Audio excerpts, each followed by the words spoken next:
स्वागत है आपका हमारे YouTube चैनल क्विक केमिस्ट्री में।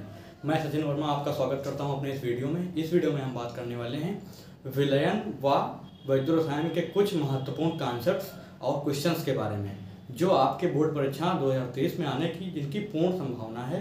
अतः आपको ये वीडियो जरूर देखनी चाहिए। अपने ज़्यादा से ज़्यादा दोस्तों में ये वीडियो शेयर करें, हमारे चैनल को सब्सक्राइब करें। चलिए हम अपने वीडियो को स्टार्ट करते हैं। बात करते हैं विलयन चैप्टर के बारे में। तो विलयन के बारे में हम आपको कुछ बता चुके हैं पहले ही। तो विलयन होता क्या है? विलयन विलेय व विलायक से मिलकर बना होता है। जैसा मैंने पिछली वीडियो में आपको बताया था, उसकी लिंक मैं डिस्क्रिप्शन में डाल दूंगा। उसमें मैंने विलयन के कुछ शुरुआती प्रश्न करवाए थे।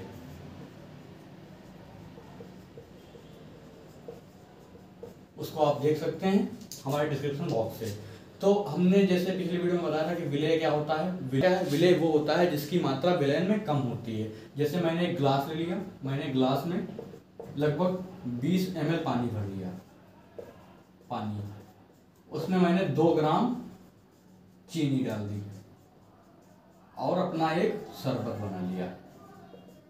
ठीक है, अब जो शरबत बन गया तो शरबत क्या है? एक विलयन है। और चीनी जिसकी मात्रा क्या है? कम है। तो ये क्या हो जाएगी? एक विलेय हो जाएगी। क्योंकि विलेय वो होता है जिसकी मात्रा कम होती है। पानी की मात्रा ज्यादा है, इसलिए यह एक विलायक हो जाएगा। ठीक है, तो इसके बारे में हम कुछ शुरुआती प्रश्न और कॉन्सेप्ट सीख चुके हैं पिछले ही वीडियो में। तो आज हम बात करने वाले हैं अणुसंख्यक गुणधर्म के बारे में। अणुसंख्यक गुणधर्म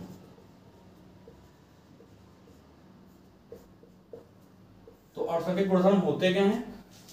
ये भी विलयन से ही रिलेटेड हैं। तो हम कहेंगे क्या? हम कहेंगे ऐसे गुणधर्म जो विलयन में उपस्थित उसकी मात्रा पर नहीं, बल्कि जो उसमें मॉलिक्यूल्स प्रेजेंट हैं, अणु प्रेजेंट हैं, उनकी संख्या पर डिपेंड करते हैं। अतः ऐसे गुणधर्म विलयन के ऐसे गुणधर्म या फिर गुण जो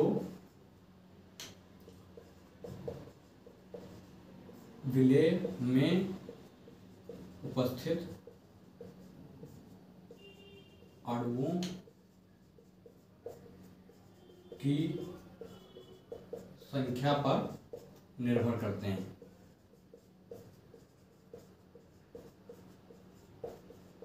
क्वामा अणुसंख्यक गुणधर्म कहलाते हैं।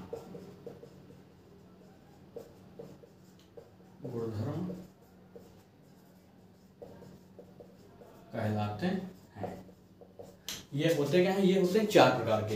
हो सकता है आपसे इसकी परिभाषा भी पूछने को आ जाए यूपी बोर्ड 2023 में, तो आपको ये जानना बहुत जरूरी है। इसके प्रकार क्या हैं? ये 4 प्रकार के होते हैं। नंबर 1 होता है परासरण दाब। नंबर 2 होता है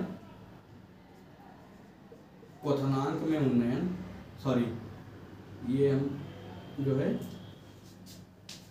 नंबर 2 होता है वाष्प दाब में आपेक्षिक अवनमन।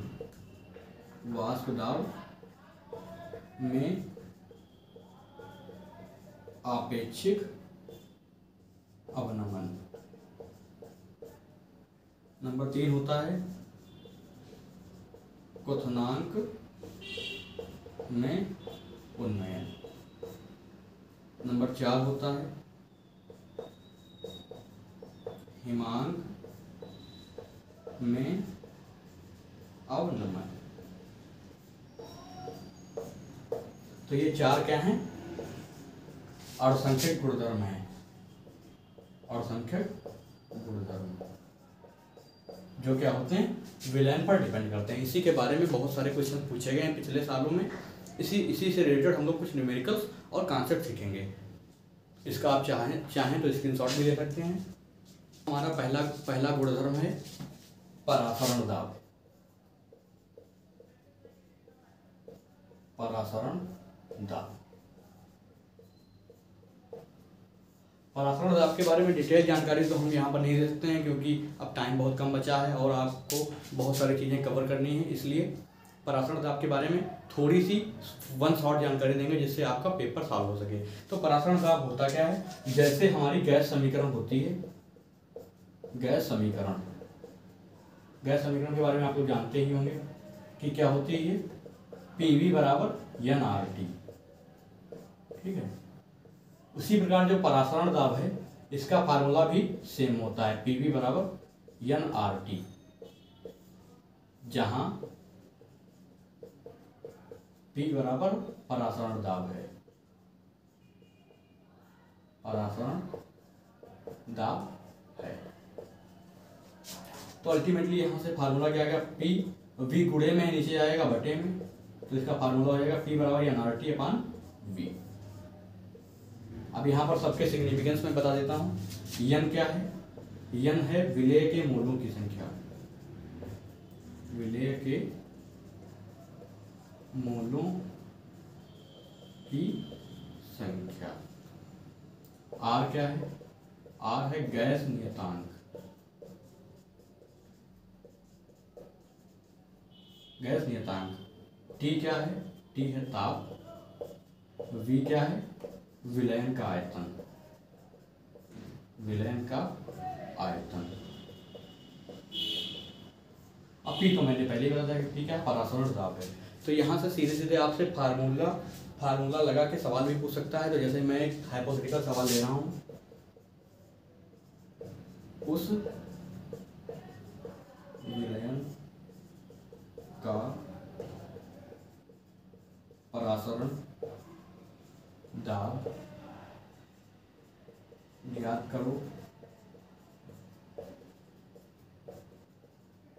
जिसमें यूरिया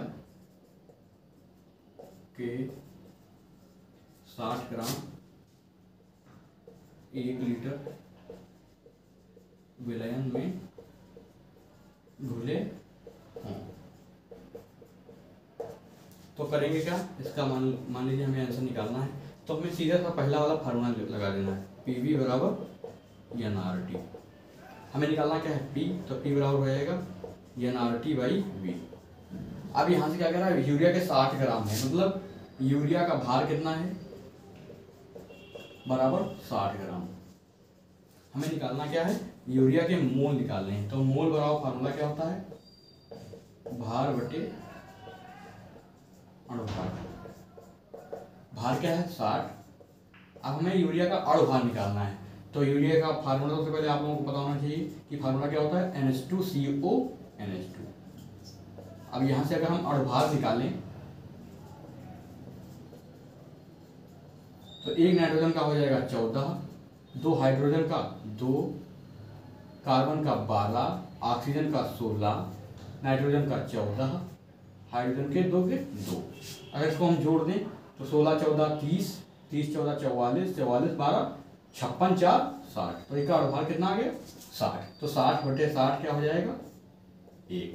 तो यहाँ से हमें यूरिया के मोल कितने मिल गए, 1। तो हमें यूरिया के कितने मोल मिले हैं, N बराबर 1। और हमें चाहिए क्या, फार्मूला क्या था, P बराबर NRT अपान V। हमें N मिल गया 1। R हमें पता होना चाहिए, R क्या होता है, R जो गैस नियतांक होता है इसके 3 मात्रक 3 वैल्यूज होती हैं। पहली वैल्यूज क्या होती है, 0.0821 litre ATM mole inverse kelvin inverse. दूसरी R की वैल्यू क्या होती है, दूसरी R की वैल्यू होती है 8.314 joule mole inverse kelvin inverse. तीसरी R की वैल्यू क्या होती है, 2 calorie mole inverse kelvin inverse. अब यहाँ पे बात करें तो ये R की वैल्यू MKS पद्धति की है, मीटर किलोग्राम सेकंड। ये क्या है, CGS पद्धति की है, सेंटीमीटर ग्राम सेकंड। ये नॉर्मल हमारी है। तो यहाँ से आप देख रहे होंगे कि हमें जो है, अगर बात करें तो हमें यहाँ पर इसकी वैल्यू रखनी है। क्यों रखनी है, क्योंकि यहाँ पर क्या है, 1 लीटर विलयन का आयतन दिया हुआ है, मतलब V बराबर 1 लीटर। तो हमें लीटर, और इसमें तीनों में लीटर कहाँ पर दिख रहा है, यहाँ में। और एक बात आप ध्यान रखिए कि फिजिकल केमिस्ट्री मतलब जिसमें न्यूमेरिकल्स होते हैं, इसमें हम मात्रक का बहुत ध्यान रखेंगे। जो मात्रक जहाँ सटीक बैठेगा उसी का यूज करेंगे। तो यहाँ पर क्या है, इसमें R बराबर 0.0821 litre ATM mole inverse kelvin inverse. तो यहाँ पर R की वैल्यू क्या रखेंगे, 0.0821 litre ATM mole inverse kelvin inverse. और हमें क्या चाहिए, टेम्परेचर। हाँ, टेम्परेचर यहाँ पर टेम्परेचर दिया होगा, टेम्परेचर मान लीजिए 300 केल्विन। तो टेम्परेचर यहाँ पर क्या दिया हुआ है, 300 केल्विन। तो हमें सिंपल सा फार्मूला लगा देना है। तो फार्मूला क्या लगाएंगे, जैसा कि ऊपर दिया हुआ है, P बराबर nRT/V। n क्या हो जाएगा, 1 मोल। R की वैल्यू क्या है, 0.0821। टेम्परेचर कितना है, 300 अपान आयतन कितना है, 1 लीटर। तो हम अगर सिंपल सा इसका कैलकुलेशन कर लें तो क्या हो जाएगा, जाएगी 24.63 एटीएम। चूंकि यहाँ पर पहले से एटीएम में दिया हुआ था दाब, इसीलिए हमारा आंसर एटीएम में आया है। इसका आप स्क्रीनशॉट ले सकते हैं। अब आपसे इसी से रिलेटेड और भी सवाल पूछ सकता है। जैसे मैंने भी बताया था कि फार्मूला क्या होता है, पीवी बराबर nRT, जहाँ पी क्या है, परासरण दाब है, परासरण दाब है। अब आपसे इसी से रिलेटेड और भी सवाल जो प्रकाश है, मैंने भी बताया आपसे फार्मूला क्या होता है, पीवी बराबर nRT। पहला आपसे परासरण दाब क्या है, परासरण दाब है। दूसरा आपसे ये हो सकता है कि आपको परासरण दाब कैसे दे सकता है। पहला आपसे जो प्रकार है, भार से रिलेटेड सवाल पूछ सकता है, विलेय। पहला आपसे परासरण दाब ही पूछ ले, तो इसे आप कैसे लगाएंगे, फार्मूला सेम ही रहेगा, पीवी बराबर nRT। दूसरा आप पीवी बराबर n की वैल्यू क्या होती है, भार बटे अणुभार। मान लीजिए भार आपसे विलेय का आपका W हो गया, अणुभार लीजिए m है, तो क्या हो जाएगा RT। और हमें निकालना क्या है, भार। तो W बराबर क्या हो जाएगा, आप कैसे लगाएंगे, फार्मूला सेम ही रहेगा, पीवी बराबर nRT। तो इससे इजीली पीवी बराबर n की वैल्यू क्या होती है, भार बटे अणुभार। मान लीजिए भार विलेय का आपका W हो गया, अणुभार मान लीजिए m है, तो क्या हो जाएगा RT। आपसे निकालना क्या है, भार। तो W बराबर क्या हो जाएगा, फार्मूला PVm/RT। तो इससे इजीली आप विलेय का भार भी निकाल सकते हैं। अब बात करते हैं हमारी दूसरी अणुसंख्यक गुणधर्म को। आपसे दूसरा अणुसंख्यक गुणधर्म है वाष्प दाब में आपेक्षिक अवनमन। वाष्प दाब में आपेक्षिक। अब बात करते हैं हमारी दूसरी अणुसंख्यक गुणधर्म की। दूसरा अणुसंख्यक गुणधर्म है वाष्प दाब में आपेक्षिक अवनमन। तो आपको सबसे पहले बता दूं कि वाष्प दाब होता क्या है। मान लीजिए मैंने एक कंटेनर ले लिया आपेक्षिक भगोने टाइप का, उसमें मैंने अवनमन कोई भी विलायक जल भर दिया। वाष्प दाब में आपेक्षिक अवनमन। तो आपको सबसे पहले बता दूं कि वाष्प दाब होता क्या है। मान लीजिए मैंने एक कंटेनर ले लिया, अब जब गर्म करेंगे तो आप जानते हैं कि जल क्या है, उबलता है। तो जब उबलेगा तो इसकी जो वाष्प होंगे ये ऊपर जाएंगे, कोई भी विलायक है ना जल भर दिया। वाष्प जब ऊपर जाएंगे आप तो ये गैस के रूप में यहाँ पर एकत्रित होंगे, तो ये कुछ ना कुछ अपना दाब गर्म एकत्रित करेंगे। अब जब गर्म करेंगे तो आप जानते हैं कि जल क्या है, उबलता है। तो जब उबलेगा तो इसकी जो वाष्प, इसी वाष्प आपके साइंस से हम लोग अपना खाना पकाते हैं, इसके बारे में किसी और दिन बात करेंगे। वाष्प जब ऊपर जाएंगे वाष्प में आपेक्षिक अवनमन यहाँ पर। तो मान लीजिए ये साधारण जल है ना, दाब मान लीजिए ये कुछ भी वैल्यू है जल की दाब क्या, मान लीजिए इसने 4 एटीएम वाष्प दाब उत्पन्न किया, ठीक है। इसी वाष्प दाब का अगर हम जल में कुछ और मिला दें, कुछ भी मिला देंगे, तो आप बात करते हैं वाष्प दाब में आपेक्षिक अवनमन, शक्कर मिला दें। तो मान लीजिए ये साधारण जल है, जैसी कोई इम्प्योरिटी कुछ भी वैल्यू है जल की, मान लीजिए इसने 4 एटीएम वाष्प दाब उत्पन्न किया, तो आप देखेंगे क्या, ठीक है, अशुद्धि मिला क्या। अगर हम जल में कुछ और मिला दें, कुछ भी मिला दें, विलेय नमक मिला दें, शक्कर मिला दें, कुछ भी मिला दें, जैसी कोई इम्प्योरिटी कोई भी अशुद्धि मिला दें, वाष्प दाब कम हो गया। तो आप देखेंगे क्या, अशुद्धि मिलाने से वाष्प दाब कम हो गया। मतलब मान लीजिए जो प्योर जल था, प्योर वाटर मिलाने से उसकी वजह से जो वाष्प उत्पन्न हो रहा था, मान लीजिए वो था P0 P0 कम, उसके बाद मैंने कोई अशुद्धि मिला दी तो हमारा जो इम्प्योर वाटर हो गया, जो प्योर जल था, इम्प्योर वाटर या फिर अशुद्ध वजह से जो वाष्प उत्पन्न हो रहा था, जल एक विलायक, मान लीजिए वो था P0 P0, उसके बाद मैंने कोई अशुद्धि मिला दी, अशुद्ध जल, तो हमारा जो इम्प्योर वाटर से हमारा कोई P वाष्प आया, ठीक है। तो अब हम यही बात कर चुके हैं कि हमेशा क्या होगा, वाष्प हमने क्या है, जल ये पता है कि जो ये जो P है ये हमेशा P0 से कम है, तो मान लीजिए कुछ भी इसका अंतर आएगा वो क्या होगा, कमी होगी। मान लीजिए इसकी बात करें अवनमन, हमारा कोई इसमें जो है शब्द में ही इसका अंतर छुपा हुआ है। अब अवनमन का मतलब ये बात है कि हमेशा क्या होगा, वाष्प कम होगा, तो हमें ये पता है कि जो ये जो P है ये हमेशा P0 से कम है, तो मान लीजिए कुछ भी इसका अंतर आएगा वो क्या होगा, कमी होगी। तो अगर बात करें अवनमन की, इसमें जो है शब्द में ही इसका अंतर छुपा हुआ है। अवनमन का मतलब क्या होता है, कम होना, गिराव। तो कितना गिराव हो जाएगा, ओरिजिनल वाला या फिर माइनस घटाव वाला, इतना ही तो गिराव होगा कि मतलब कि इतना हमारा कम हुआ है। तो अगर बात करें आपेक्षिक अवनमन की, तो आपेक्षिक का मतलब आप जानते होंगे, आपेक्षिक का यूज हम तब करते हैं जब हम क्या करते हैं, किसी की तुलना करते हैं। तो आपेक्षिक तो कितना गिराव हो जाएगा, ओरिजिनल वाला माइनस बाद वाला, मान लीजिए गिराव होगा कि मतलब कितना हमारा कम हुआ है। तो अगर बात करें आपेक्षिक अवनमन की, तो आपेक्षिक का मतलब आप लोग जानते ही होंगे, आपेक्षिक का यूज हम तब करते हैं जब हम क्या करते हैं, किसी की तुलना करते हैं। तो आपेक्षिक अवनमन क्या हो जाएगा, जो ओरिजिनल वाष्प था पहले वाला, मान लीजिए हमने अवनमन लिखा था, तो वाष्प में अवनमन, वाष्प में का वाष्प दाब, अवनमन कितना था, P0, जो ओरिजिनल वाष्प था पहले वाला, शुद्ध विलायक का वाष्प कितना था, P0। तो ये क्या हो जाएगा, यही आपका फार्मूला है किसका, वाष्प दाब में आपेक्षिक अवनमन का।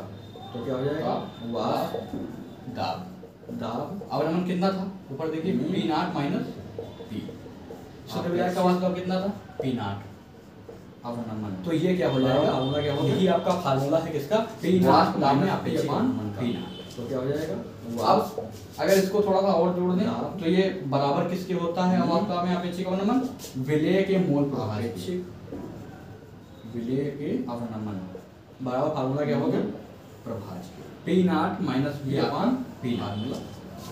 अब इसके बाद इसको थोड़ा सा और जोड़ दें डिटेल, ये बराबर किसके होता है, वाष्प में आपेक्षिक अवनमन, मान लीजिए मैंने विलेय के मोल प्रभाज कैपिटल N मोल लिए थे, क्योंकि वाटर क्या है ज्यादा मात्रा में, इसलिए हमने कैपिटल N मोल ले लिए, और जो अशुद्धि मिलाई थी उसके मान लीजिए हमने N मोल लिए थे, तो विलेय का मोल प्रभाव क्या हो जाएगा।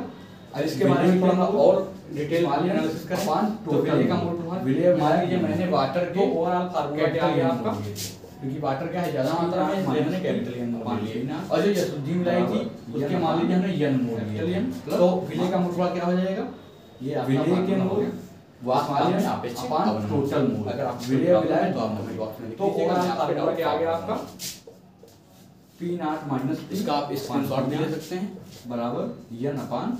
हम बात करते हैं अपने तीसरे अणुसंख्यक गुणधर्म के बारे में। तीसरा अणुसंख्यक गुणधर्म आपका क्या हो गया, क्वथनांक में उन्नयन, क्वथनांक में उन्नयन। इसके भी शब्द में ही इसका आंसर छुपा हुआ है। उन्नयन का मतलब क्या होता है, इंक्रीज, इंक्रीज मतलब बढ़ाव, मतलब जो आपका बॉइलिंग पॉइंट हो गया, क्वथनांक हो गया, वो बढ़ जाता है। ये भी क्या होता है, अणुओं की संख्या पर ही डिपेंड करता है। कैसे डिपेंड करता है, मान लीजिए जब हम किसी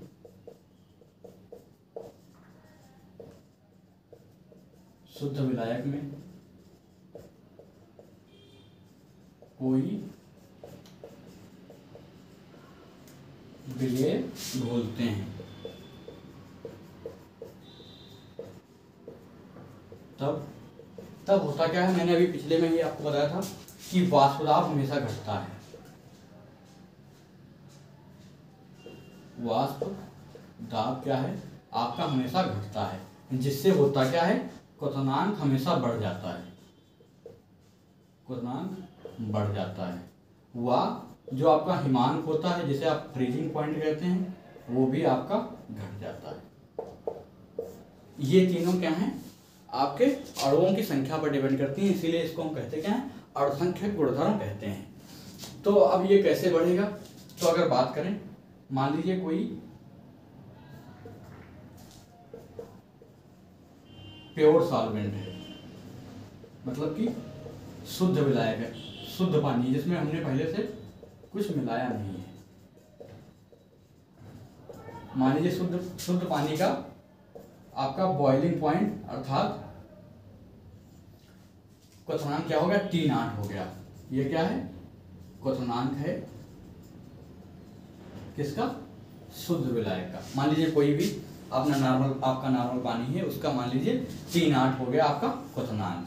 मान लीजिए हमने उसको उसमें कुछ ना कुछ विलय डाल के सॉल्यूशन बना दिया, तो विलयन का क्वथनांक क्या हो जाएगा, विलयन का क्वथनांक हो जाएगा आपका, मान लीजिए टी सॉल्यूशन, मान लीजिए टी सॉल्यूशन हो गया। तो हमने पहले ही बताया था,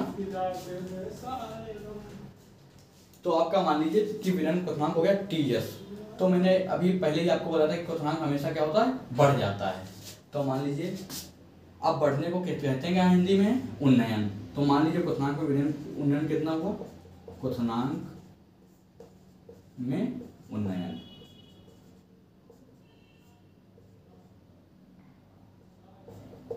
ठीक है, क्वथनांक में उन्नयन। तो अब जैसे आपको भी बताया कि इसमें क्या है, पहले वाले का क्वथनांक कम है, दूसरे वाले का ज्यादा है। तो मान लीजिए हमें उसमें बढ़ाव निकालना है कि कितना बढ़ा, तो क्या करेंगे, बाद वाले से पहले वाले को घटा देंगे। तो क्वथनांक में उन्नयन क्या हो गया, मान लीजिए डेल्टा TB हमने लिख लिया, इसको इससे डिनोट कर लिया, डेल्टा TB बराबर क्या हो जाएगा, बाद वाला माइनस पहले वाला। ये आपका क्वथनांक में उन्नयन हो गया। इसका एक फार्मूला भी होता है, अभी मैं आपको बताऊंगा।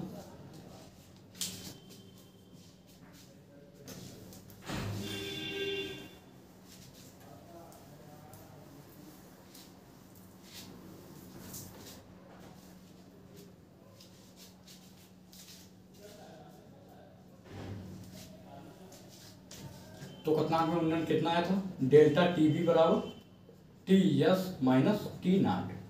तो इसका फार्मूला होता क्या है, इसका फार्मूला होता है KB गुणे मोललता,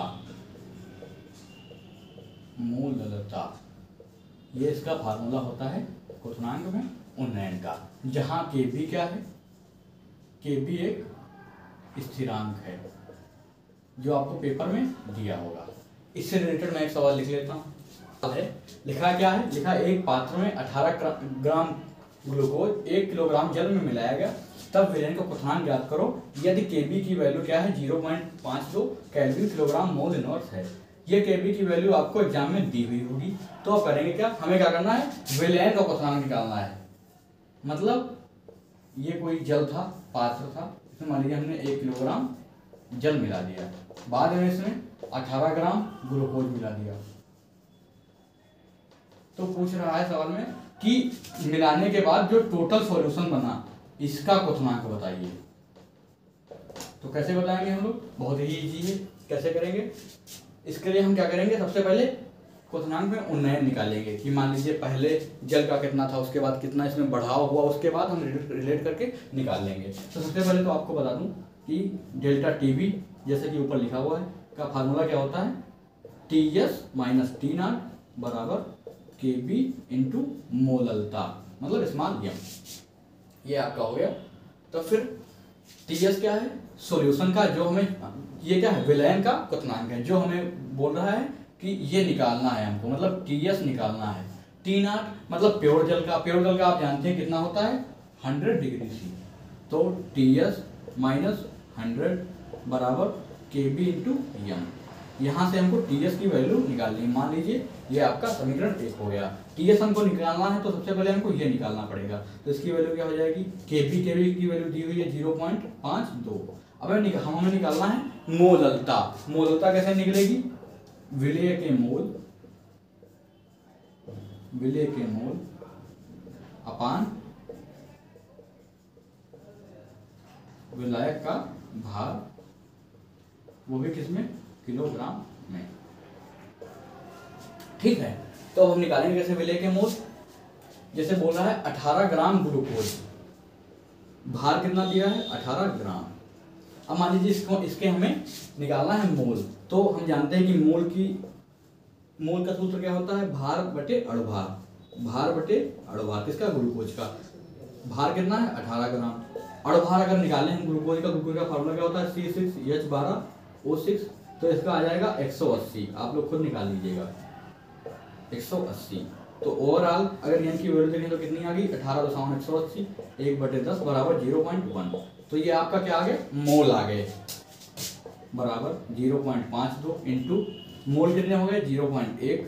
विलायक का भाग वो भी किलोग्राम में, इसमें ऑलरेडी किलोग्राम में दिया हुआ है, किलोग्राम जल, तो 1 किलोग्राम जल में डाल दिया गया। तो ओवरऑल ये वैल्यू कितनी आ गई 0.052। अभी आगे का हम आगे सॉल्व करेंगे, या फिर यहीं पर सॉल्व कर सकते हैं अभी। तो हमारा यहाँ से वैल्यू क्या आ गया, TS माइनस 100 का 0.052। तो ओवरऑल वैल्यू क्या आ गई TS की, TS बराबर 100 प्लस 0.052। तो TS बराबर क्या होगी 100.052, वो भी किसमें, डिग्री सेल्सियस। तो ये आपका ओवरऑल विलयन का क्वथनांक आ गया, विलयन का क्वथनांक। इससे भी आपसे क्वेश्चन हो सकता है। अच्छा खासा अगर ऐसा सवाल देगा तो आपके 4 नंबर पक्के हैं, आप आराम से इसको सॉल्व कर सकते हैं। अगर आपको कोई दिक्कत आई है तो आप हमारा टेलीग्राम चैनल ज्वाइन कर लीजिएगा, उसमें हम आपसे दोबारा से डाउट सॉल्व कर देंगे। अब बात करते हैं अपने सबसे लास्ट अर्थसंख्यक गुणधर्म की, जो क्या था, हिमांक में अवनमन। हिमांक में अवनमन तो मैंने ऊपर ही बताया था आप लोगों को कि अवनमन का मतलब क्या होता है, गिराव। मतलब कि अगर हम किसी भी प्योर विलायक में कोई भी अशुद्धि जब मिला देंगे तो क्या होगा, उसका हिमांक जो होगा हमेशा कम होगा। मतलब कि फ्रीजिंग पॉइंट जो आपका होता है वो हमेशा कम होगा। जैसे अगर बात करें पानी की, तो पानी का ओरिजिनल क्या होता है, मतलब बर्फ कब बनती है 0 डिग्री सेल्सियस पर बनती है। लेकिन अगर हम क्या करें, पानी में कुछ ऊपर से मिला दें, जैसे आपका शक्कर हो गया या फिर नमक हो गया, यह मिला दें तो क्या होगा 0 डिग्री से भी कम हो जाएगा, मतलब माइनस में चला जाएगा अगर हम मिला देंगे तो यही क्या है कि हिमांक में अवनमन किस पर डिपेंड करता है कि इसमें नमक में व पानी में कितने अणुओं की संख्या प्रेजेंट है। तो इसे कैसे, बिल्कुल सेम है जैसे ऊपर था पहले कि क्वथनांक में अवनमन का फार्मूला क्या था, डेल्टा टीबी बराबर केबी इंटू यम, जहां यम क्या है, मोललता है। उसी प्रकार अगर बात करें हिमांक में अवनमन की, डेल्टा टीएफ, तो ये क्या हो जाएगा केएफ इंटू मोललता। ये केएफ दूसरा कांस्टेंट है, केबी दूसरा कांस्टेंट है। ये सब आपको अलग अलग पेपर में दिए होंगे, वहां से आप ले सकते हैं। बस यहाँ पर जानने की बात ये है, मान लीजिए हमने प्योर वाटर ले लिया, प्योर वाटर, मान लीजिए प्योर वाटर का जो टीएफ है मतलब फ्रीजिंग पॉइंट है, मान लीजिए नॉर्मल T0 है, ठीक है। और उसके बाद मान लीजिए हमने सॉल्यूशन बना लिया नमक का या फिर शक्कर का, तो उसका मान लीजिए फ्रीजिंग पॉइंट आपका हो गया TS, ठीक है। तो इसमें क्या होगा, इसमें जब हम डेल्टा TF निकालेंगे तो यहाँ पर हम क्या बता रहे हैं कि घट जाता है, मतलब TS क्या है, कम है T0 से। तो क्या करेंगे, बड़े वाले से छोटे वाले को माइनस कर देंगे। तो मान लीजिए डेल्टा TF है आपका हिमांक में अवनमन, तो इसका T0 माइनस TS, हमने क्या किया है, बड़े से छोटे को माइनस कर दिया है। इससे रिलेटेड भी अभी मैं सवाल आपके लिए लिखता हूँ, उसको भी आप लोग सॉल्व कर लीजिएगा। तो जैसे मैंने अभी एक सवाल आपके बोर्ड पर लिख दिया है, तो देखिए क्या लिखा हुआ है 45 ग्राम एथिलीन ग्लाइकॉल को 600 ग्राम जल में मिलाया गया, विलयन के हिमांक अवनमन व हिमांक की गणना कीजिए। तो सबसे पहले तो आपसे हिमांक अवनमन पूछ रहा है, मतलब डेल्टा TF की वैल्यू पूछ रहा है, और हिमांक की वैल्यू पूछ रहा है, मतलब विलयन के हिमांक की, मतलब TS पूछ रहा है। तो हमें TF, डेल्टा TF व TS निकालने हैं। तो कैसे निकालेंगे, सबसे पहले लिखा हुआ है 45 ग्राम एथिलीन ग्लाइकॉल, मतलब भार कितना है 45 ग्राम। तो हमें सबसे पहले क्या करना होगा, एथिलीन ग्लाइकॉल क्या है, विलेय है, क्योंकि 45 ग्राम वैल्यू कम है, 600 ज्यादा है, तो आपकी 45 विलेय हो गई। तो विलेय की वैल्यू हमें दी हुई है, तो हम विलेय के मूल निकालेंगे। मूल कैसे निकालेंगे, सबसे पहले विलेय का अणुभार निकालेंगे, C2H6O2। अगर इसे निकालें तो क्या हो जाएगा 12 × 2 + 6 प्लस 16 इंटू 2, तो 12 दूनी 24, 36, 32 क्या हो जाएगा 62। आपकी वैल्यू क्या आ गई 62 आ गई उसकी अणुभार की। तो अणुभार क्या हो गया विलेय का, अणुभार यम बराबर 62 ग्राम पर मोल। तो आपके मोल की वैल्यू क्या हो जाएगी, मोल बराबर भार बटे अणुभार, तो भार क्या हो जाएगा 45/62। तो ये आपके मोलों की संख्या आ गई। आगे बात करते हैं, जल क्या है, एक विलायक है। तो विलायक का कितना हुआ है, दिया हुआ है भार, कैपिटल डब्ल्यू बराबर 600 ग्राम। अब हमें मोलता के लिए चाहिए क्या, ये किलोग्राम में चाहिए, तो हमें क्या करेंगे, इसको 1000 से भाग कर देंगे। तो ओवरऑल इसका वैल्यू क्या आ गया 0.6 किलोग्राम। तो अब यहाँ से अगर बात करें तो मैंने अभी बताया था कि डेल्टा टीएफ की वैल्यू क्या होती है, मैंने अभी बताया था आप लोगों को। अभी मैंने आपको बताया था कि डेल्टा टीएफ की वैल्यू क्या होती है, के एफ इंटू मोललता। ठीक है, के एफ की वैल्यू यहाँ पर मैं लिखना भूल गया हूँ। के एफ, तो के एफ क्या है, के एफ दिया हुआ है 1.86, तो के एफ की वैल्यू लिख लीजिए 1.86 इंटू, अगर मोललता की बात करें तो मोललता का फार्मूला क्या होता है, विलेय के मोल अपान विलायक का भार, उसमें किसमें, किलोग्राम में। तो 1.86 इंटू विलय के मोल क्या हो, पहले हमने सॉल्व कर लिया है 45/62। विलायक का भार कितना है 0.6 किलोग्राम। अब इसको अगर ओवरऑल सॉल्व कर लेंगे तो कितना आ जाएगा, इनकी वैल्यू क्या आ जाएगी 2.25। मतलब आपका हिमांक में अवनमन कितना आ गया 2.25। हिमांक में अवनमन आपका कितना आ गया, हिमांक में अवनमन डेल्टा टीएफ बराबर 2.25 डिग्री सी, या फिर आपका ये हो जाएगा, सॉरी ये आ गया आपका केल्विन में, क्योंकि केल्विन यहाँ पर दिया हुआ था, तो ये आपका आ गया केल्विन में। तो हम लोग जानते क्या हैं, हम लोग जानते हैं हमें चाहिए क्या, हिमांक की गणना करना है, सॉल्यूशन की टीएस निकालना है। तो डेल्टा टीएफ हम लोग जानते हैं क्या होता है, डेल्टा टीएफ बराबर T0 minus TS. Delta TF की बात करें तो ये हो जाएगा 2.25 बराबर T0 क्या है, प्योर जल का हिमांक। प्योर जल का हिमांक बर्फ कितने पर बनती है 0 डिग्री सेल्सियस पर, और 0 डिग्री सेल्सियस को अगर केल्विन में तब्दील करेंगे तो क्या हो जाएगा, ये आपका 273 केल्विन। तो 273 माइनस टीएस, टीएस को इधर ले जाएंगे तो क्या हो जाएगा 273 माइनस 2.25। तो ओवरऑल वैल्यू क्या आ गई इसकी 270.75 केल्विन। तो ये क्या हो जाएगा आपका विलयन का हिमांक, विलयन का हिमांक। तो आज के लिए बस इतना ही। आज हमारा विलयन चैप्टर पूरा खत्म हो गया है। कल आपको हम लोग पढ़ाएंगे वैद्युत रसायन, वैद्युत रसायन।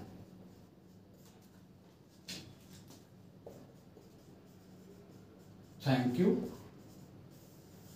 to all of you. Best of luck for your exam. Thank you.